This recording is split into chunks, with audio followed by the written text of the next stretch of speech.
Have you always wished you could swim like this? Well, you can. In fact, anyone can learn to swim with the grace and flow of the world's best swimmers. You don't need youth, strength, or special talent. All it takes is the total immersion method and patient, mindful practice. By swimming the TI way, you'll be able to swim long distances without tiring. Swim fast with a smooth, efficient stroke. Swim confidently in any body of water and enjoy every stroke you ever take. A total immersion freestyle is easy to supported by the water and slipping easily through it. You swim tall, fully extending your body line on each stroke. You stroke with powerful whole body rhythms, your strokes linked to body rotation. You work with the water, always in control and never struggling. Hi, I'm Terry and this is Lake Minnewaska. From June to September, I swim here every chance I can. The beautiful setting and the chance to swim long distances without stopping make for a completely satisfying experience. What I love most about teaching is the chance to share experiences like that with swimmers like you. I enjoy every stroke I ever take, and I'd really like you to be able to feel that way about your swimming too. If you'd like to swim better than you ever thought possible, if you'd like to be able to swim any distance in any body of water, I promise this video will help you achieve that. So let's get started.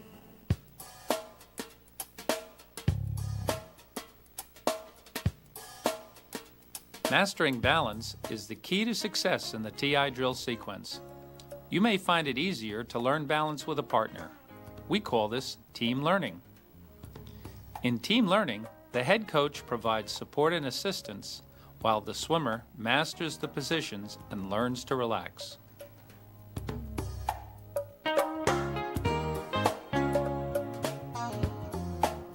To start balance on your back, the head coach positions your head so water touches the corners of your goggles and your face is parallel to the surface.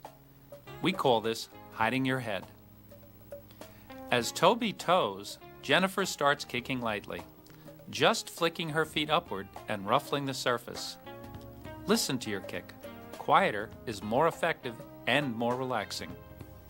When Susie sees that Joe's kick is relaxed and streamlined, she releases him but continues leading. Her draft helps Joe maintain a light, efficient kick. Resume towing if you see any hint of struggle. As Toby is towed, she memorizes her head position and the feeling of a long, clean body line to maintain that sensation after release. Practice tow and release repeatedly until you feel the same ease solo you feel while being towed. As you practice solo, focus mainly on keeping calm water at the corners of your goggles and lay back until your hips and legs feel light. Don't worry how far or fast you go. The goal is a kick as gentle and quiet as Catherine shows here.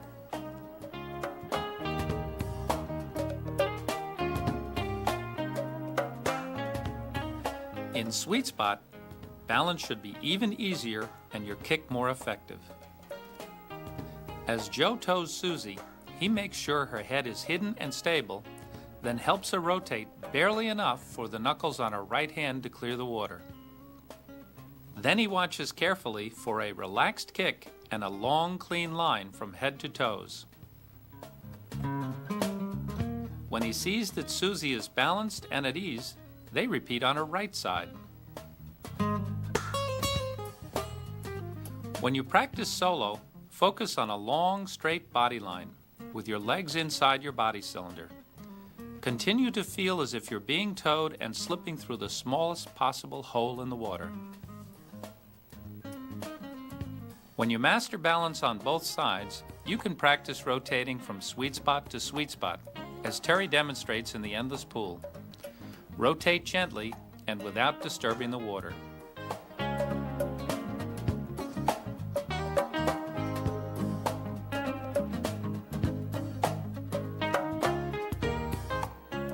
You don't need much of a kick to swim efficiently, but a poor kick can make the drills more of a challenge than they should be. These exercises can improve your kick enough to drill smoothly. Towing helps you relax and keep your kick gentle and compact. This is far more effective than kicking harder. Try to feel the same after release as you did while being towed, even if for a short distance. This will help imprint the right habits. Patiently increase your solo drilling bit by bit. Learning to relax is far more important than kicking hard or fast. Vertical kicking improves your efficiency by teaching you to kick from the top of your leg, like a pendulum. This increases propulsion and reduces drag. Stand tall and kick with a long, supple leg. Lengthen your leg from hip to toe and keep your kick compact. A tight, steady kick like Catherine's takes less energy than a wide, slower one. You can scull your outstretched hands for support as you learn the position. As your kick improves, fold your arms as Joe does. The most important role of your kick is to help rotate your body. Improve your feel for this by practicing quarter rotations every few seconds.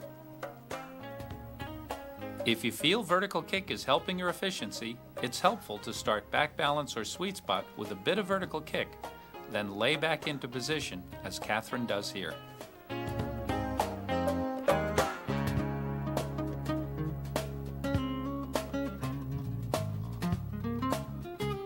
In our next drill, Lengthen Your Vessel, you'll learn that you move faster and more easily with a longer body line. With Toby towing, Jennifer rotates to sweet spot, pauses to check her balance, then sneaks her lower arm forward, making her body line longer and more slippery. Susie checks Joe's head-spine alignment, then begins towing on his hand to emphasize the long vessel feeling. She also positions his hand just below the surface. Joe balances effortlessly because he lays back with his head hidden. He also extends his body line from fingertips to toes to slip through the smallest possible space in the water. After release, use the lightest kick to keep moving, keeping your feet inside the same space your body traveled through.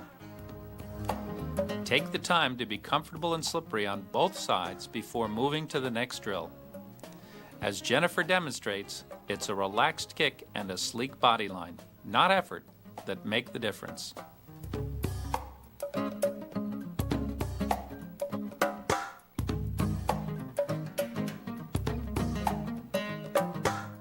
We call this the fish drill because, just as fish do, you'll move through the water in a perfectly balanced, fish-like shape, leading with your head. Fish drill will also teach you to breathe by rolling your whole body to the air. Toby supports Jennifer's feet as she rotates to a nose-down position for the first time. Jennifer remains there a moment to memorize her position, then rolls back up to sweet spot to breathe. Then she returns to the fish position, ready to be launched. After launch, focus on slipping through the smallest space in the water. Roll all the way back to sweet spot to breathe. Then do another full cycle on your own before stopping. On your second try, your partner should check your head position and side balance, as Jennifer does for Toby. This is precisely the same head position you'll use from now on. As Catherine shows in a switch drill,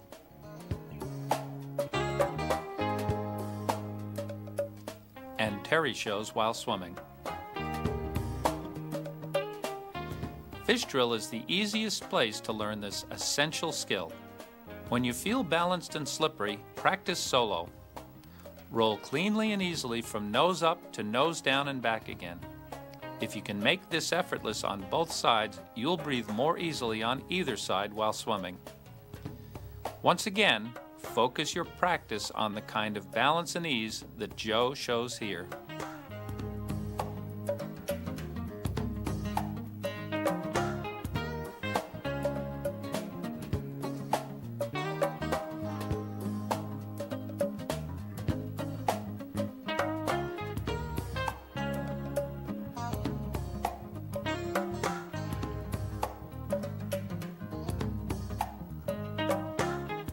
It's an easy transition from fish to our skating drill, which teaches you how balance will feel when swimming and how to stay long and balanced while breathing. Start in the fish position. Then extend your lower arm so your hand is below your head. Can you see how Jennifer's balance improves with her arm extended below her head? Also, notice that her head is right where it was in fish. To breathe, roll back to sweet spot. Stay long and sleek as you roll all the way to where you can breathe with ease. Breathe deep and slow before you return to fish position. You can also start in sweet spot.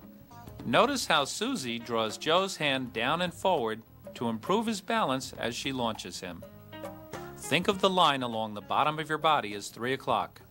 If you balance effortlessly, like Susie, you can position your hand at 3 o'clock. Then, flex your wrists so your fingertips point down.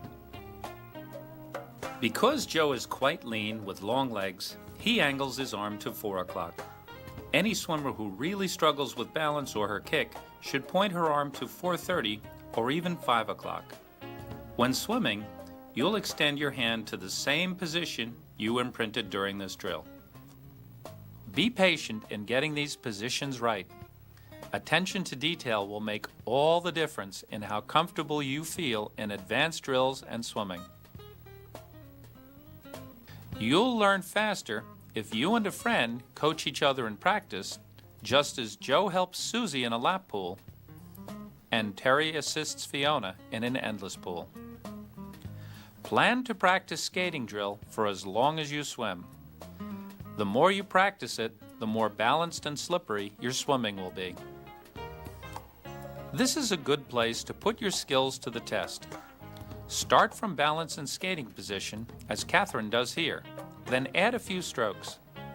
Maintain your head position, reach your hand to the same spot, and feel the same balance.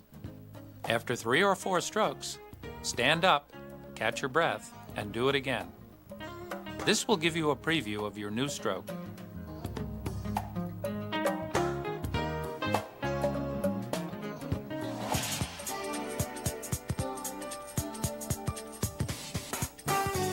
Our first lesson taught you balance and slippery positions. Underswitch drills will help you create effortless propulsion by connecting your arm stroke to the power of body roll.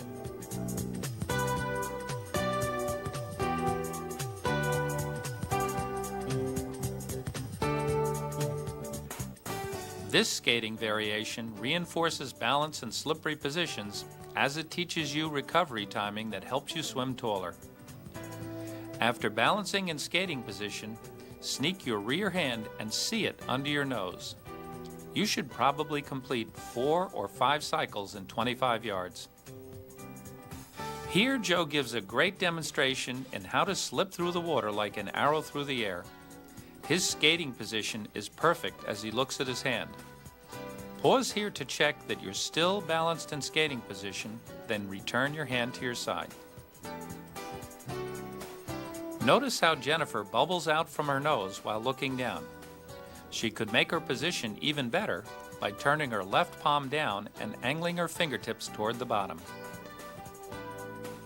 From overhead, you can see how Terry rolls back and forth cleanly like a log, how he breathes deeply in sweet spot, and how he stays poised on his side as his hand comes forward.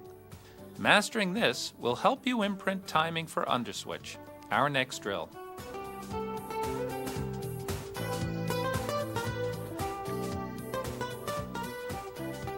Underswitch is your first opportunity to link your arm stroke to body rotation for effortless power. It also teaches you the switch timing that helps you stay tall as you stroke. Joe stays just as slippery while switching as he was while skating. In slow motion, you can see the timing imprinted in underskate triggers the switch here. When Joe's right hand passes his head, his right hip drives down, which drives his left hand back. That's how you link the stroke to core muscle for propulsive power. Jennifer has mastered the timing. Her next skill will be to learn a firmer position for holding the water with the lead arm. Here, Ian shows you something that may happen to you. After he switches, he's still not in position to breathe. He's patient enough to keep his head in line and wait for his body to rebalance, then he can breathe. As Joe demonstrates, one way to fix that is to make your switch crisp and smooth, taking your belly button to the air. Finish right to sweet spot and you'll breathe more easily.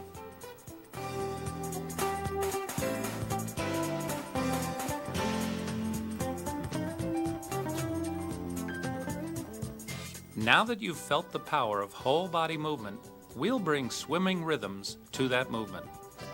In double underswitch, you add rhythmic rotation, but still have leisure and sweet spot to plan your movements. Here, Susie shows us the key skills in this step. She looks directly down while switching, keeping her head right in line with her spine. She uses stroke timing that always keeps one hand in front of her head. Susie could improve by positioning her lead hand a bit deeper before the switch.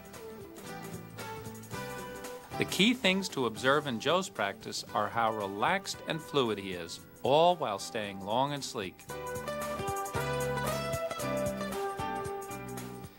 Jennifer has only just learned this drill, yet she displays a wonderful grace and economy in her movements. If you're a novice, aim to move with this kind of ease.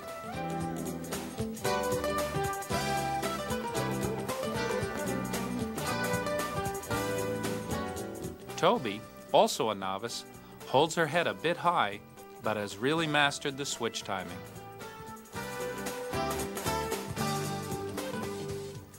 Watching Terry from overhead, you can see the arms working in sync with body rotation.